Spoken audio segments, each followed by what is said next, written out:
Omer ready? I'm ready. And action! Action! Action! No idea, I just found it.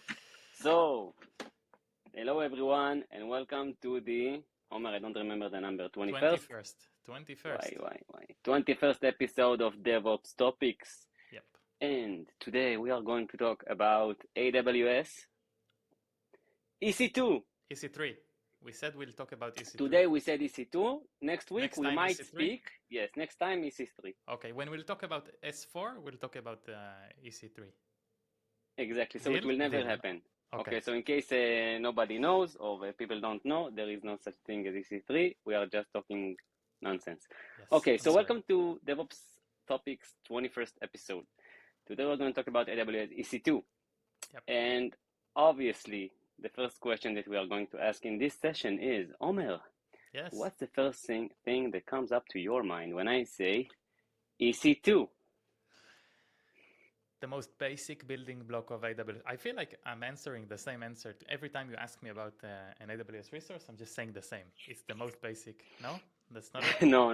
S3 is like you said, it's one of the first ones. Also, That was the EC2 is first. probably. VPC, maybe on IAM I said it's the most dangerous. Okay, fine. Maybe I'm fine. Anyway, Okay. the most basic, most basic building block that you can build in the cloud, because it's essentially a server, right? That's what it is. More often than not, we're coming to the cloud in order to, rent resources, and those resources tend to be servers. So that's what it is. EC2 is just a server. It's just What do you mean by server, Homer? I'm not sure I understand. You say server, so I'm new to AWS. I have no idea, what is EC2. I go into the AWS console, see EC2, and I'm like, what's gonna happen next? So I'll have the server that you're talking about. So a server is just a compute resource, right? It's like a machine. It's a Okay. computer. Someone's joke that the cloud is just someone else's computer. That's what the joke is about. You're launching an EC2, and AWS are basically allocating compute resource for you. It's a machine that can have CPU, or will have CPU, memory, some kind of storage, probably a network card, that in order for it to communicate, whether in the VPC, inside the internal network, or outside. And that's Let's touch basically it. that. So you Yeah. said inside VPC, outside VPC. So hang on. So let's say again, I'm a total newbie, okay? Mm-hmm. Noob. Yeah. And I come around the AWS EC2 console and I want to launch an EC2 instance. Yes. Do I need to do something prior doing that? Are there any prerequisites doing that? Maybe you said something Yes. about VPC, network, something. Exactly. So was it our last episode about VPC, or one before Yes, it that? was, I think.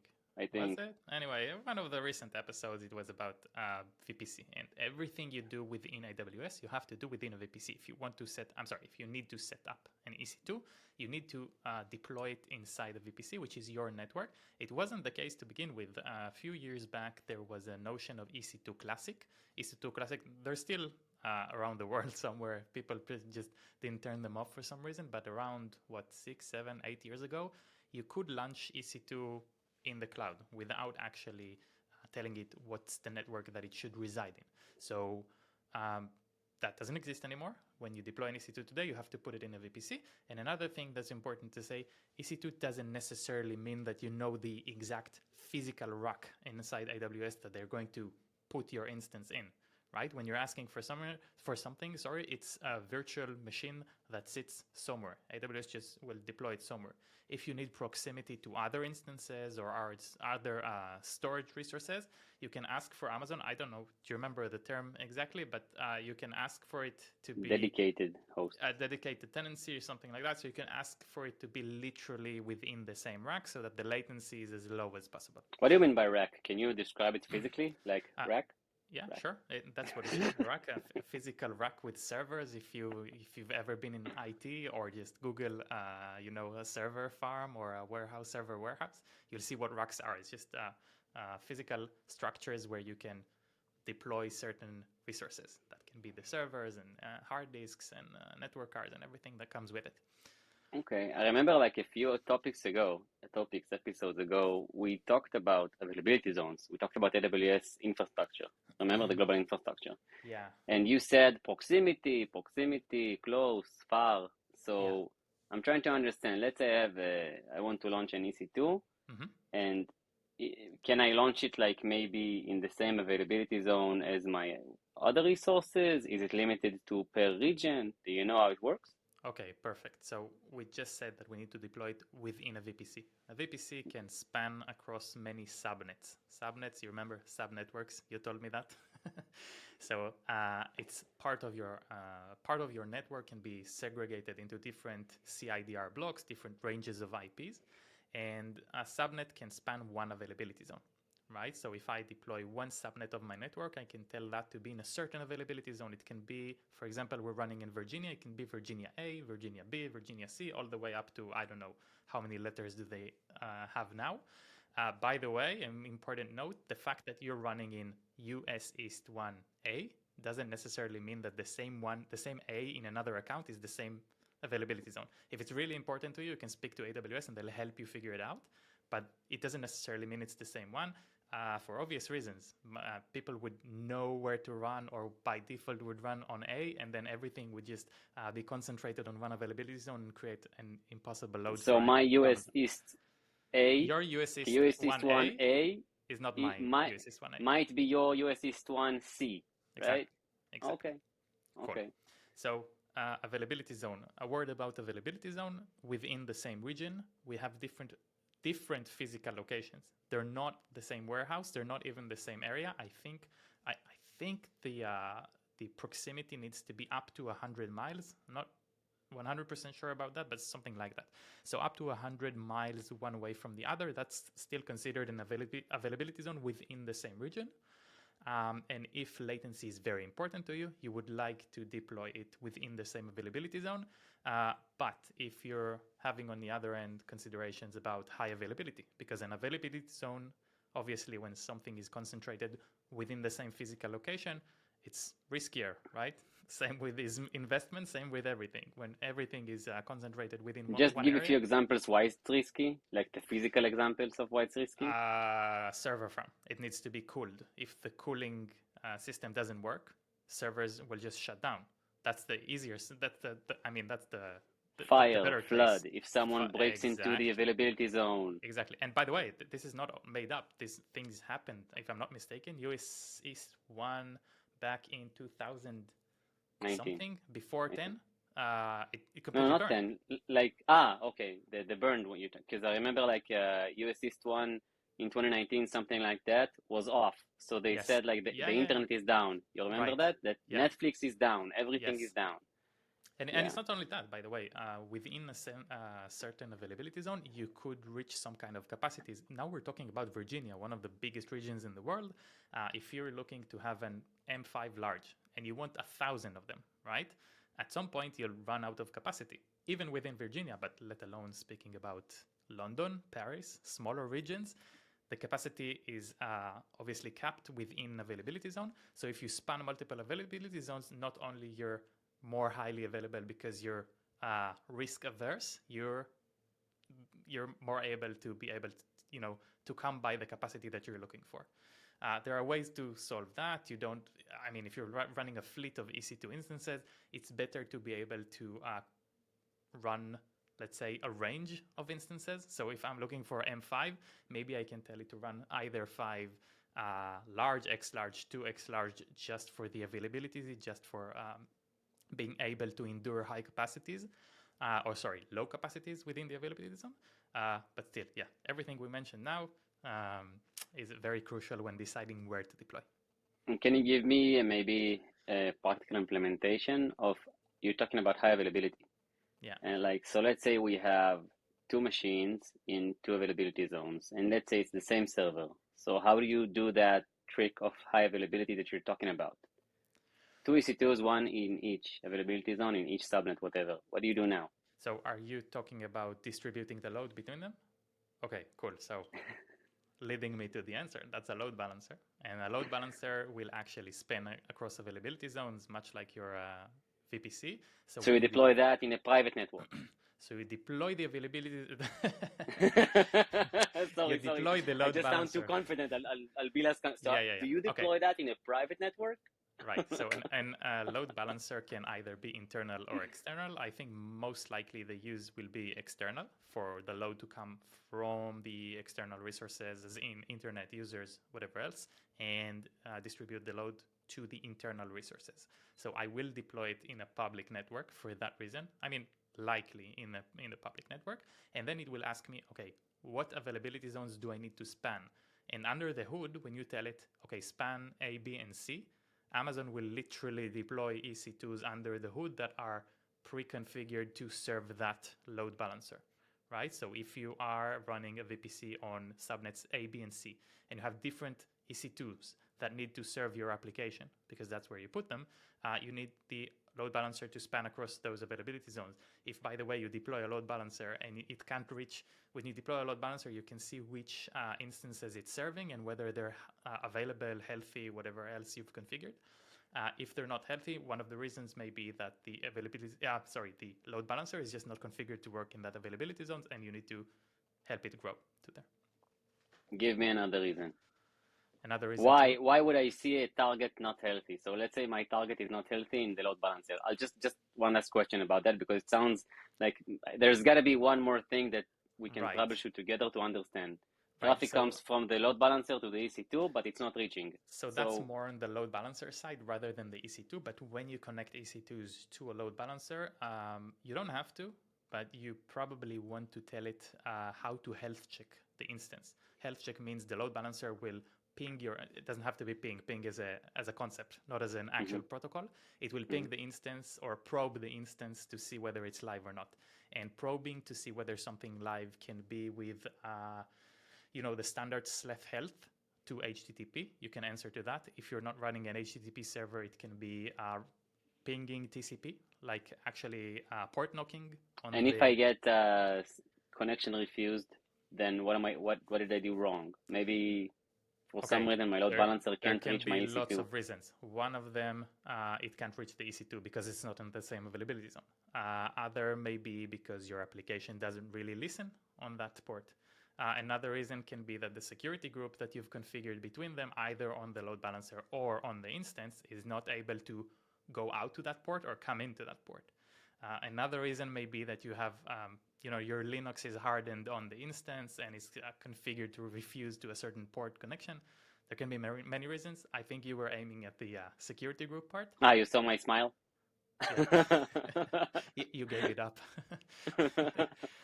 Yeah, I just want to touch it a bit. I like to touch every topic that we can. Okay, so if the load balancer can't reach the EC2, I'll check the things that you said, and I think like the easiest way would be first to check the security group rules. So when I troubleshoot stuff, just as a rule of thumb, I like to check the things like fail fast.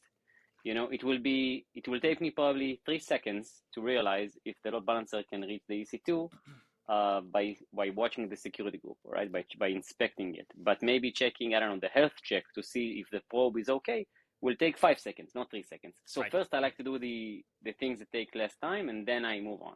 This is how I troubleshoot. And AWS released this reachability test something. Did you use it? Yeah. So that can be great help in understanding what's wrong. But it's okay. It's nice and all, but I think they also say in their disclaimer that it's not really checking for connection. It just checks the rules. Right. So it checks that the knuckle are okay, security groups are okay, routing is okay, but it's not a real test. It's like everything is in theory, everything should work. Yeah. So I don't want to shit on Amazon, but what I tend to say is that when they release something, it's a great feature. Obviously, everyone needs that, and like many other features, they will take you 80% of the way. You'd have to be the rest 20, and sometimes it just doesn't make sense. Just the go the extra mile and check it. Is our job security, Omer. Exactly. They help us keep ourselves until the AI and bots will take over. This is our job security. They're 20%. So you're actually so in AWS, I need to be thankful. But what you said about the reachability, so I like what you talked about the probing, because if you think about it, if in theory everything works, so security group, knuckles, I don't know, routing, blah, blah, then all you got to do is probe the instance, and then so you're saying everything works. If you probe the instance, you mentioned that maybe your application is not listening to some port. So maybe that would be the issue. So as you said, they narrowed it down to 10, 20% of the problem, you know? So it's nice. I like complaining. Okay. Yeah. So moving on, okay? It's like I have a list of questions written nowhere. Moving on. EC2. Do you want to go into security a little bit because we touched on security groups? We touch all the time security. We will touch it in a few minutes. Hang on, I have a better question for you. Okay. Okay? I'm curious because I work on my EC2 and I installed many applications because I like the apt-get install or APK add or whatever. And all of a sudden, I see that I'm running out of space. And I'm running, a single standalone EC2. Maybe I'm running a Docker Compose or Minikube or K3S or any other application that can run container orchestration or whatever, and it serves on the cloud. And I don't care about high availability because it's a startup, or maybe it's even a mock-up, or some mock-up server that I'm trying to run, but I'm running out of space. Well, I allocated, let's say, 20 gigabytes of storage initially, but I need more. What are the steps to do that? Like, how am I supposed to get more space? Why are you always pushing me to speak about my day job? I don't understand. It's boring? No, it's not boring at all. Okay. It's just commercial. Okay. How do I get more space? Okay, how do you get more space? You have more than one way to do that. Easiest way, you can today, it wasn't always like that, but you can just, okay, let's even circle a little bit further back. When you deploy an instance, it depends on the instance type, but you usually want to attach some kind of an EBS when you launch it. So you just said I've launched 20 gigabytes. You could have not done this with an EBS and just launch an ephemeral disk that's attached to the instance, and then when the instance goes down, the disk just evaporates, or the data evaporates rather. When you attach an EBS, which provides some kind of persistency, you can configure it, by the way, to not die with your instance. When you turn it off, there's a deletion protection, so you can keep the EBS alive, and that's another layer of protection for your persistency. But if you're out of space, you can just go to that EBS while working and right-click it or use an API and tell it to extend itself. So you can extend it from your 20 gigabytes to 100 gigabytes, okay, to a certain number that you want. Problem with that. First, you can only do it once in every 6 hours, if I'm not mistaken. And I didn't know that. Yeah, and the second problem, so it's not really real time. It's not a solution that you can keep doing it while you grow, right? Unless you're growing very slowly, and once in every 6 hours is okay for you. And the other problem with it is that if you've exaggerated and launched instead of 20 gigabytes, you've extended it to 200 gigabytes, and you don't need it tomorrow, there's no way to shrink it back, okay? So side note, that's exactly what I do in Zesty. And we have a solution. Once it's installed, it can grow and shrink instances. Not really going into the technology, but at the end of the day, you can do that. What you can do on your own without... By the way, it's a classic cloud, let's say, use case, because it's easy to scale out. It's very, very hard to scale back in. Right. Yes. Exactly. It's a classic cloud issue. Exactly. Where we can just scale and... Exactly. You want to think on both ends, on both directions. So what do you mean like about scaling in? So how do you... Okay, so let's say I have 20 gigabytes, I expanded it to 200 gigabytes, and then you're saying that your application can shrink it back. So does it shrink it without affecting my hard drive, my application? So Zesty will shrink it without affecting your application. On AWS, you do have a way, but it's very complicated. There's no way to go to the disk and tell it to shrink. So the other way, instead of growing that disk, what you can do is just attach another EBS volume. But then what happens when you attach another EBS volume? The disk, the machine isn't ready to work with it. So you need to, well, it's already formatted, but you need to create a file system or extend your existing file system. You need to do something with it, right? You need to tell the instance that it's there, attach, like use the other volumes that I've used. And then you have two blocks, your 20 gigabytes and another 50 gigabytes, for example, and you've extended the file system. And then when you want to shrink back and shrink again, air quotes, because it's not that simple, but when you want to shrink back to your 20, theoretically, you can delete the 50 gigabytes. But then your 50 gigabytes are already, they have data, it has data running on or stored on it, and then you need to move that. Complicated. That's why I said it's another solution. You don't have to extend the one. You can add another one.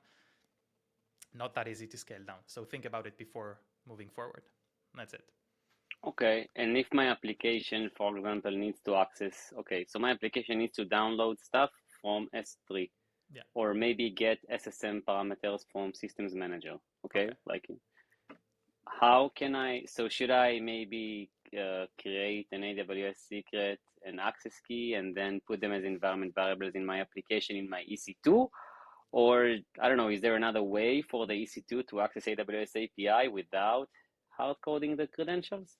Okay, so before we'll touch IAM, which is where you're going, let's just explain what's SSM in the sense of EC2 because it's important. SSM is Systems Manager.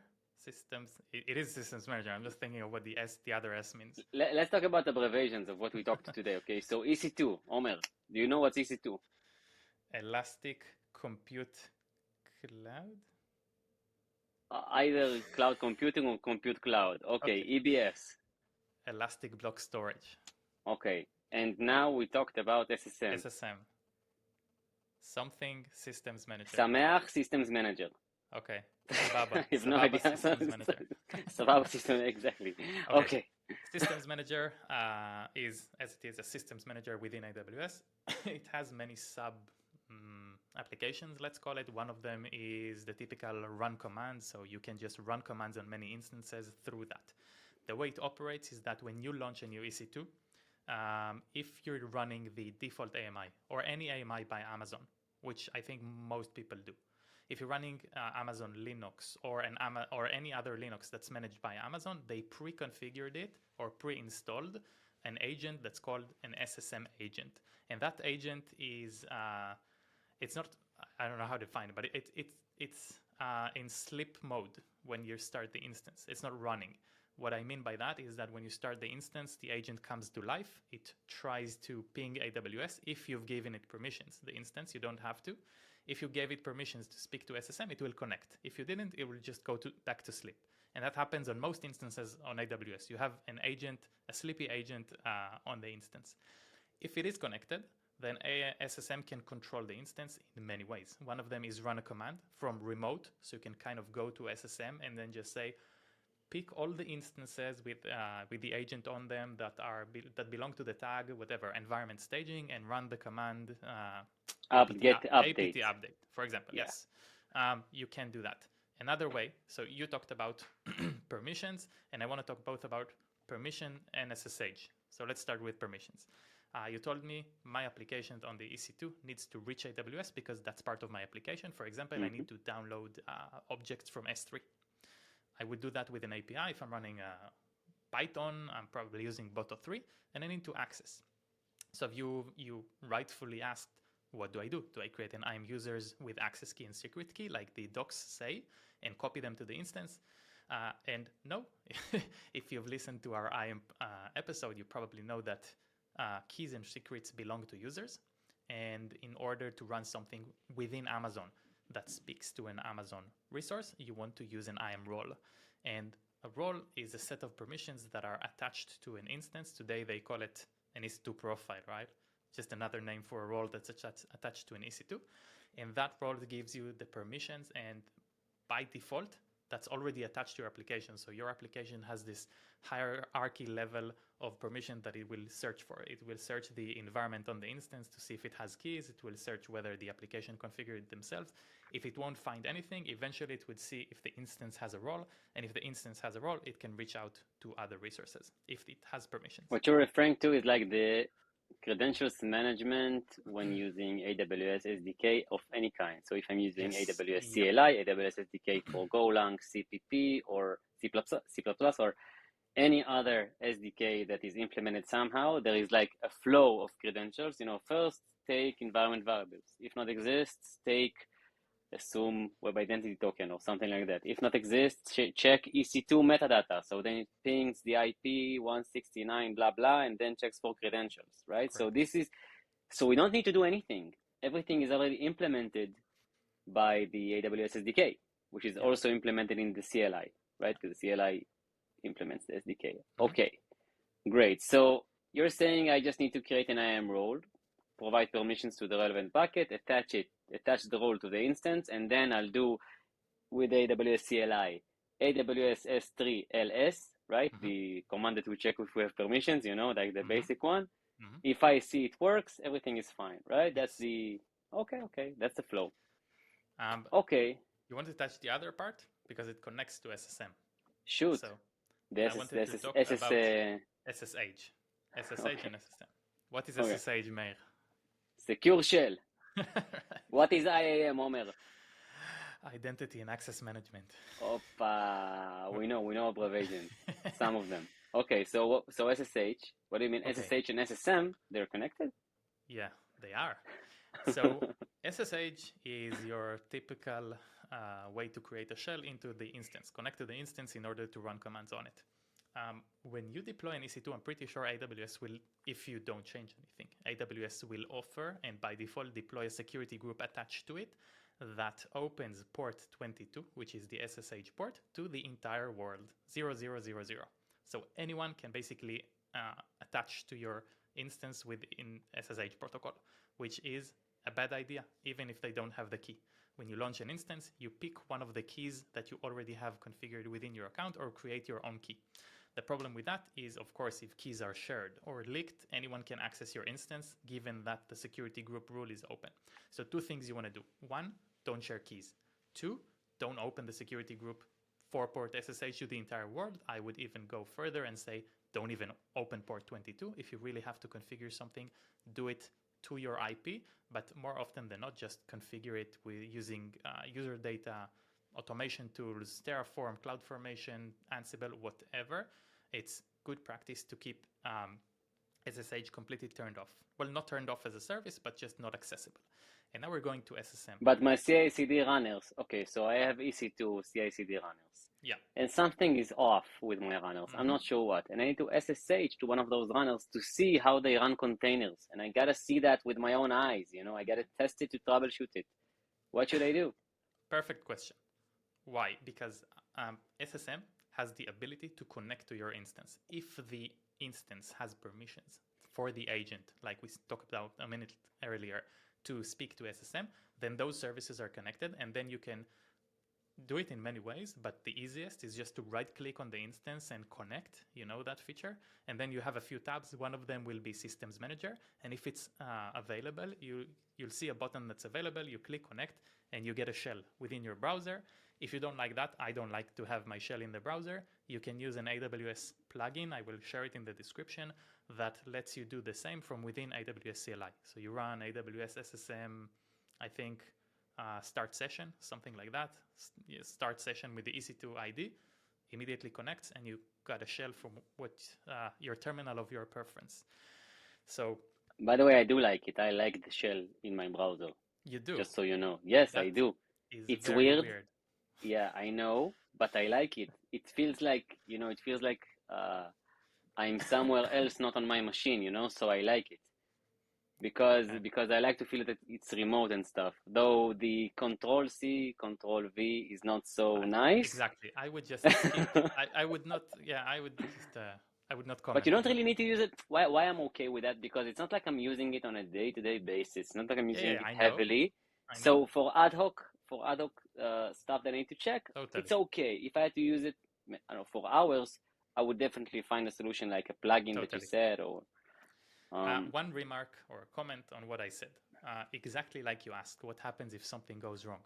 If something goes wrong, there's very high chances that the SSM agent will also be inactive for many reasons, okay? And then your only way to reach to the instance is SSH. So maybe with critical systems, I don't know if your runners are considered critical systems. I don't think they are, and you probably launch another instance or change the configuration. In any case, if you're worried about not having the SSM agent available, you probably do want to configure your instance with an SSH key just for security, right? Just for emergency. I gotta give you a use case for that. Yeah.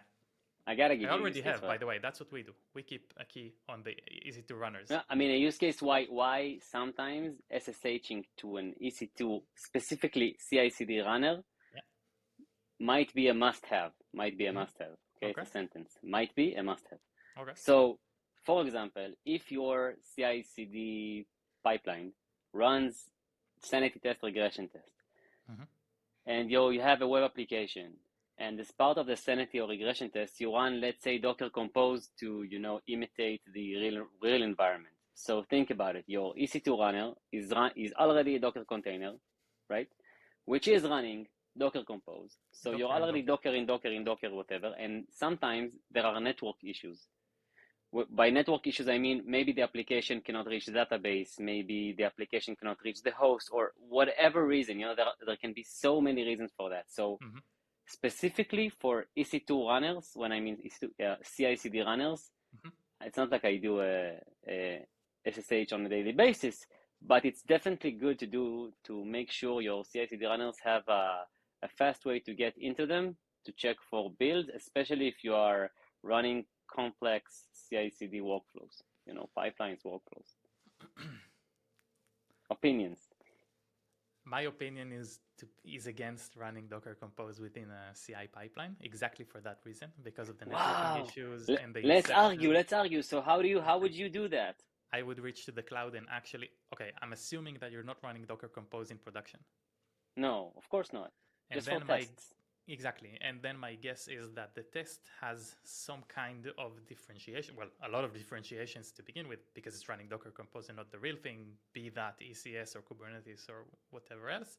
And then there's already a difference. If there's already a difference, your test is already not fully compatible with production environment. And then either do one of two things. Go to one of the extremes. Either go to the cloud and deploy the same thing and test it there, or if it's not that critical and it's not part of an end-to-end test, just mock it. Hang on. Yes. You're right if I wanted to test ECS, EKS, or whatever. But if I'm testing the application alone, that's it. I only want to test if I create this user, reset the password, get an email, blah, blah, if this flow works. Okay. I don't care where it's deployed. If it's on ECS, if it's on EKS, I don't care. Agreed. So this is why I'm running my tests. This is why Docker Compose answers my Why would you need Compose for that and not just run the single container? What do you mean a single container? Docker, why not? So I'm trying to understand. It's not just something I would do, but why not Docker run and use Docker Compose? So assuming my application, for example, is running with, I don't know, MongoDB and maybe OpenSearch, Elasticsearch, and maybe other database, or maybe Elastic, I'm trying Redis or any other service. I'm smiling when I have an answer. Okay, so developers are running those tests and QA are running those tests on their computer on Docker Compose, right? Yeah. So they're running Docker Compose, they're running Redis, OpenSearch, the application itself, everything is running on their machine, blah, blah. I would expect the CI/CD to run the same thing, the same tests. This is how I like things go, like if it runs locally, it should run in CI/CD. I get what you're saying. For that reason, exactly, modern CI tools, GitLab, GitHub, Drone, Harness. I can think of more of Travis for sure. Anyway, provide a service container, right? Services, exactly. Yes. I hate it. I hate it. Why? I absolutely hate it. Why? First, logs. Okay. Logs. In Drone, it's okay. Yeah. Go run a service in GitHub, okay? Sometimes the logs are, I don't know, like it skips and it's not full, or like you need to write a new plan. Specific. In GitHub, it works great. In Drone, let's leave GitHub alone. But developers cannot run the same thing on their machine. So what you're telling me now, I want you to run make blah blah. Like if I'm running make files, I like the make files. Yeah. So let's say I make up will run different things on a developer's machine and in the CI/CD. So what I would claim is that it's not different. It's actually more alike, because when you're running in CI, like you said, it's Docker in Docker in Docker. And then the convoluted systems of networks is hell. It's inception of containers, one inside the other. And when you're running, services exist to create a flat structure of containers. I think we're drilling too deep into concepts and architecture now, but services are exactly for that, to not complicate how the networks work and how Docker and Docker operates, which sometimes can be very weird. It exists to flatten the structure, and then you run your application within a single But it container. conflicts with local development. I realize what you say. I mean, GitHub and GitLab and Drone and everyone else didn't invent it for nothing. They invented it for a reason. But it conflicts with my, I'm very leaned to local development. Like, I really like local development to be super fast, and I think that's the most important thing you need to work on. So if the local development is fast, you can do everything else fast, right? This is how I think.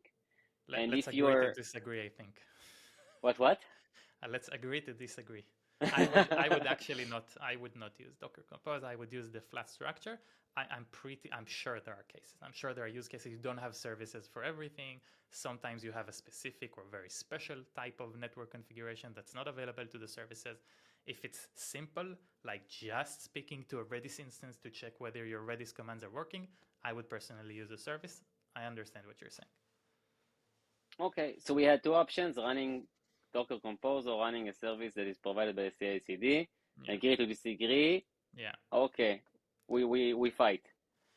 We fought. No fight. It's in the past. No fight. But actually, okay, so to tell you the truth, the whole discussion over here was just for you to say the word convoluted. This is why we had this whole discussion, because I wanted to hear you say.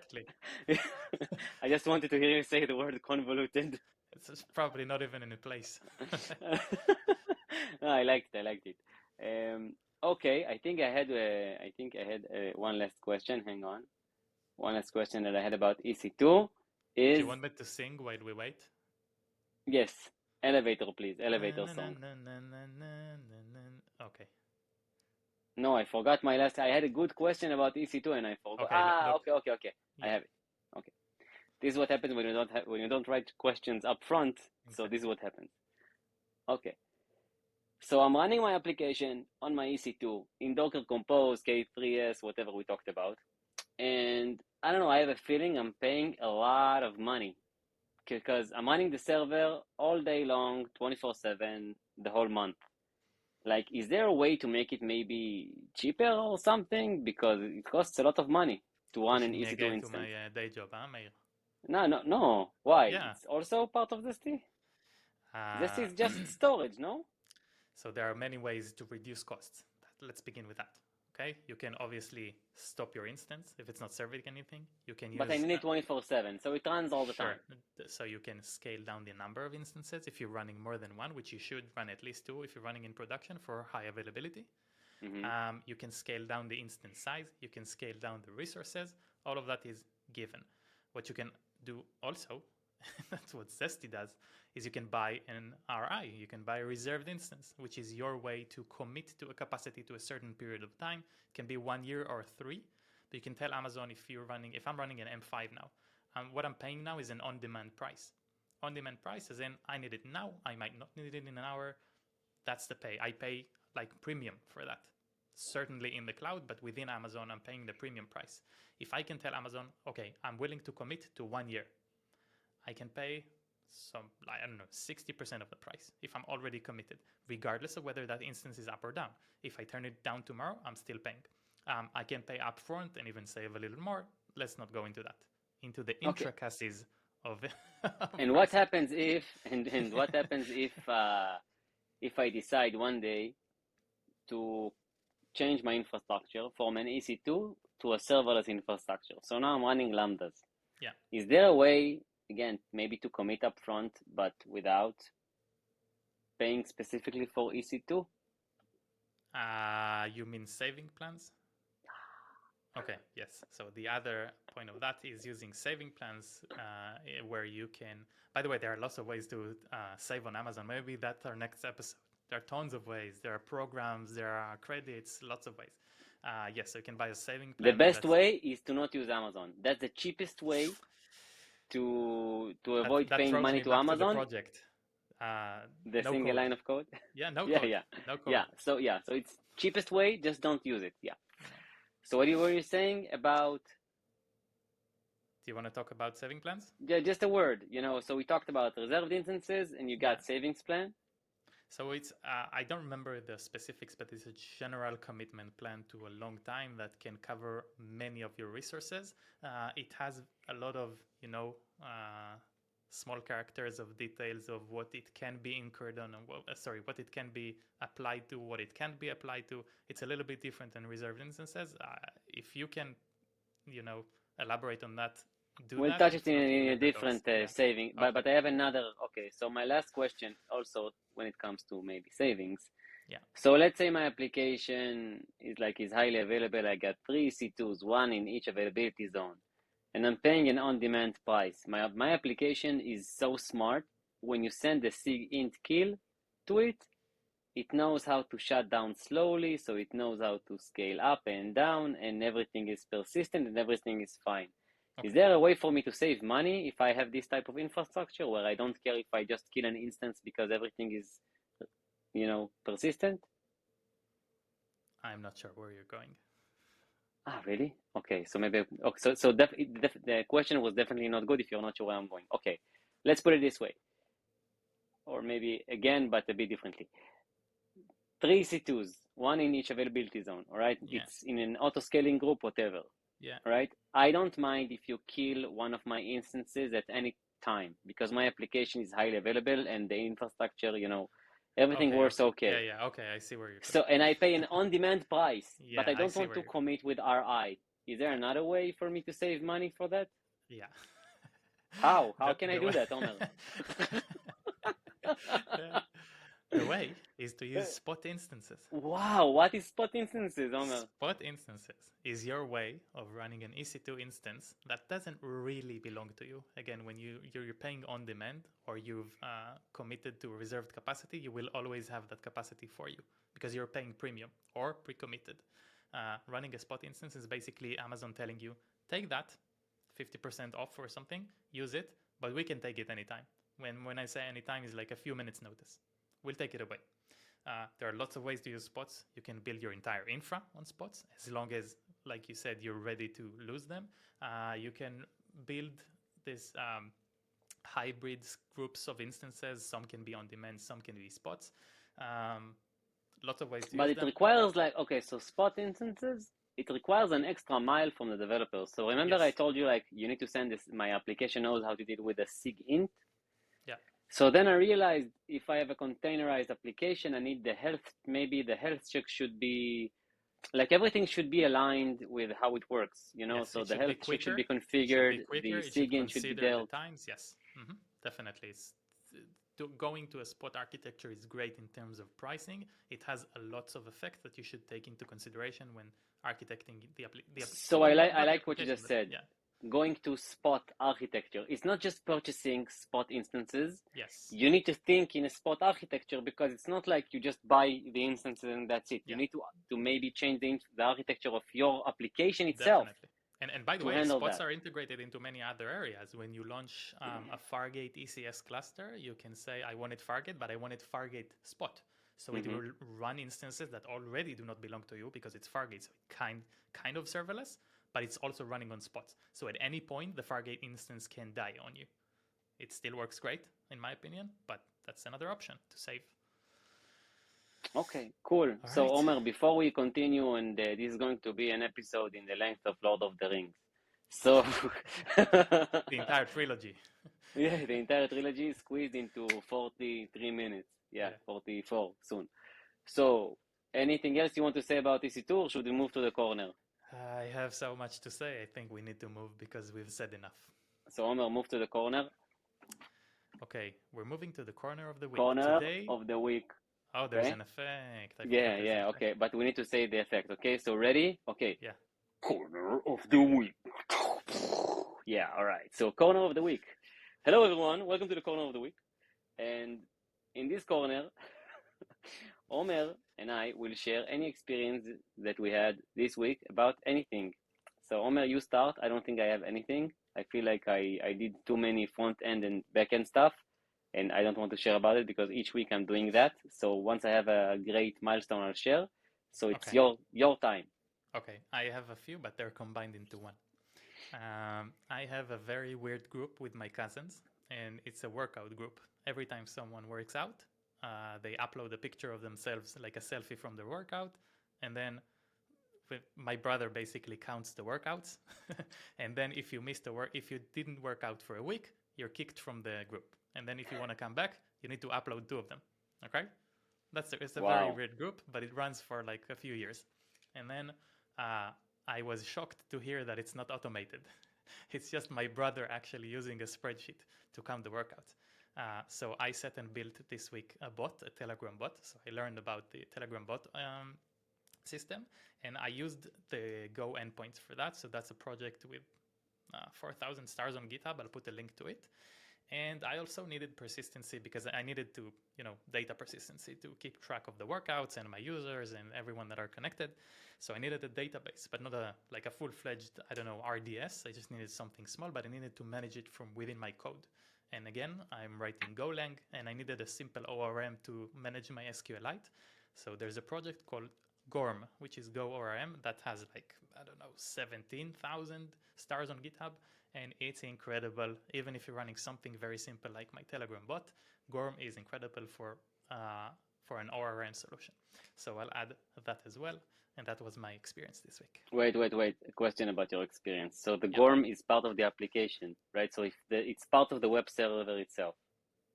GORM is the ORM layer. Everything that I'm doing against the data, creation of tables, migrations. But so the database itself, you just use SQLite, which is a simple file. So SQLite is a simple file. What I've done for persistency is deployed it on an EBS. By the way, you know what? Another tool. I don't know if I've mentioned it before. You remember Heroku, right? Mm-hmm. Heroku was acquired by Salesforce, and they kind of killed the free tier altogether. And now I've discovered, I think I've listed it here. If not, then that's another one. Fly.io. Fly.io is like what Heroku used to be. You can deploy for free your servers unless you need extra stuff, and you can get logs. You can run blue-green deployments or rolling deployments. You can SSH into your container. You can build a Docker file. It's incredible. So you just run Fly.io deploy. They even have a GitHub action that I'm using, and I deployed it with them. And for persistency, what I did is added a volume, basically like an EBS. Pretty sure. You didn't deploy it with AWS, because I was about to ask you about. You said about Go endpoint, and I was like, "What did you do? An API gateway and a Lambda?" So I wanted to ask you about it, and now you're saying as a running container through Fly.io, which are probably sitting on AWS, and they have a notion of persistent volumes, and that's how I'm used to. When the container is replaced, the data is persistent on the volume. So the volume stays, container is replaced. That's it. Okay. Lots of experiences in 1 week, yes. Yeah, sounds cool. I think so. I'll share maybe, we talked so much about EC2. I'll just say that this week I wanted to expand the volume on an old EC2, a legacy EC2 instance.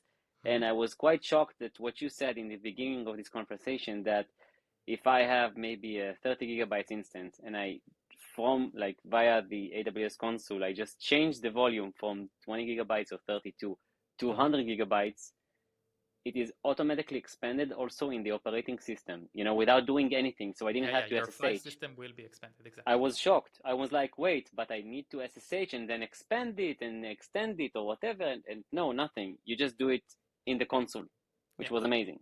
Yeah. So that's my experience this week, which is something that I think we both did for I don't know how many times, but whatever. Okay. Okay, so thank you. And any last words, Omer? Where's Elvis? Where is Elvis? Okay, so Elvis is in the baggage. Next time. Oh, now we need to start over. Yeah, okay. Okay, next time. Okay, next time. So, Omer ready? See you next week. Bye. Bye.